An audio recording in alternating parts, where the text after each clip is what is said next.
नमस्ते। कैसे हैं आप सब? आज हम एक ऐसे विषय पर बात करने जा रहे हैं जो इतिहास, आस्था और आज की दुनिया की एक बहुत ही अहम सच्चाई से जुड़ा है। हम बात कर रहे हैं मस्जिद अल अक्सा की। इस मुकद्दस जगह की कहानी बहुत गहरी है, प्राचीन काल से लेकर आज की जटिल वास्तविकता तक। तो चलिए, बिना देर किए इस पूरे सफर को करीब से समझते हैं। आज हम मुख्य रूप से 4 चीजों पर गौर करेंगे। सबसे पहले, अल अक्सा इस्लाम का पहला किबला कैसे बना। फिर हम इसके किबला होने का पूरा ऐतिहासिक घटनाक्रम देखेंगे। उसके बाद आज के आधुनिक तनाव और संघर्ष पर एक निष्पक्ष नजर डालेंगे और आखिर में बात करेंगे शांतिपूर्ण समाधान की उम्मीद पर। तो चलिए शुरुआत करते हैं हमारे पहले हिस्से से, अल अक्सा, पहला किबला और इसकी पवित्रता की नींव। देखिए, मस्जिद अल अक्सा की अहमियत को समझने के लिए हमें इसके इतिहास में जाना होगा।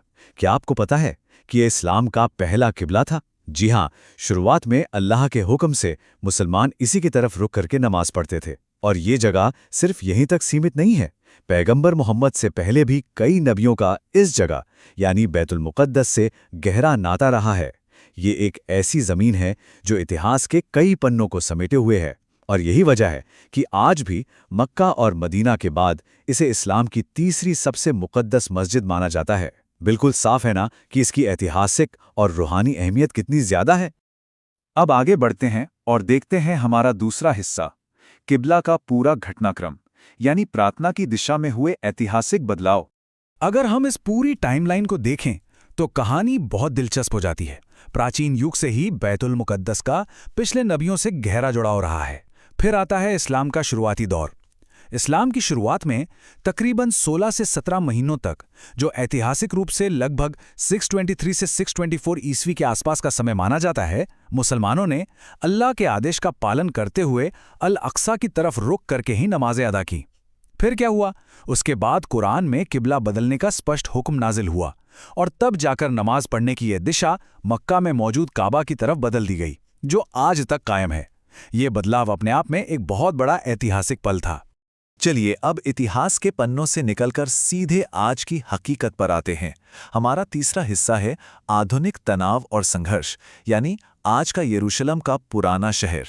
आज अगर हम यरूशलेम के पुराने शहर को देखें तो हकीकत इतिहास से थोड़ी अलग और काफी संवेदनशील नजर आती है।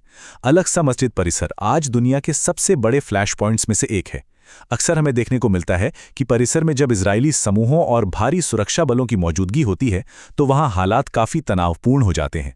ये कोई छिपी हुई बात नहीं है कि ये जगह आज एक बहुत ही जटिल भू राजनीतिक स्थिति से गुजर रही है। अब इस पूरी स्थिति को किसी एक चश्मे से नहीं देखा जा सकता। दोनों तरफ की अपनी अपनी सच्चाई है। एक तरफ अगर आप देखें तो फिलिस्तीनी नमाजियों के लिए ये परिसर सिर्फ एक इमारत नहीं, बल्कि उनकी गहरी आस्था, इबादत और उनकी रोज़मर्रा की धार्मिक पहचान का एक अटूट हिस्सा है। वहीं दूसरी तरफ इजरायली अधिकारियों और सुरक्षा बलों का अपना दृष्टिकोण है। उनका कहना है कि कानून व्यवस्था और सुरक्षा बनाए रखने के लिए उनकी वहां मौजूदगी जरूरी है। जब ये दोनों पक्ष एक ही वक्त पर इस बेहद संवेदनशील जगह पर आमने सामने होते हैं तो तनाव बढ़ना लगभग तय हो जाता है।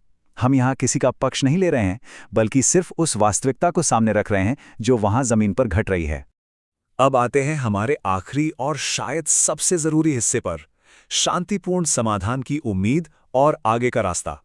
देखिए, जब भी हम इस तरह के तनावों के बारे में पढ़ते या सुनते हैं तो एक बात बिल्कुल साफ तौर पर उभर कर सामने आती है, और वो बात यह है कि इस पवित्र परिसर में चल रहे इस निरंतर तनाव के बीच शांति और आपसी संवाद की बहुत सख्त जरूरत है।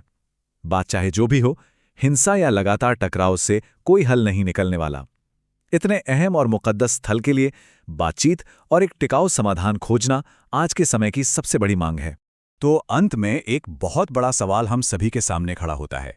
एक ऐसी जगह जिसका इतिहास इतना गहरा है, जो इस्लाम का पहला किबला रही हो, जिसका कई पैगंबरों से जुड़ाव रहा हो और जो आज अलग अलग दृष्टिकोणों का केंद्र बिंदु बन चुकी हो, वहां पर स्थायी शांति और संवाद का एक टिकाऊ रास्ता आखिर कैसे खोजा जा सकता है? ये एक ऐसा सवाल है जिस पर हम सबको सोचना चाहिए। आज के लिए बस इतना ही। उम्मीद है इस विश्लेषण से आपको इस पूरे मुद्दे को गहराई से समझने में मदद मिली होगी। सोचने के लिए बहुत कुछ है ना? ख्याल रखिए अपना।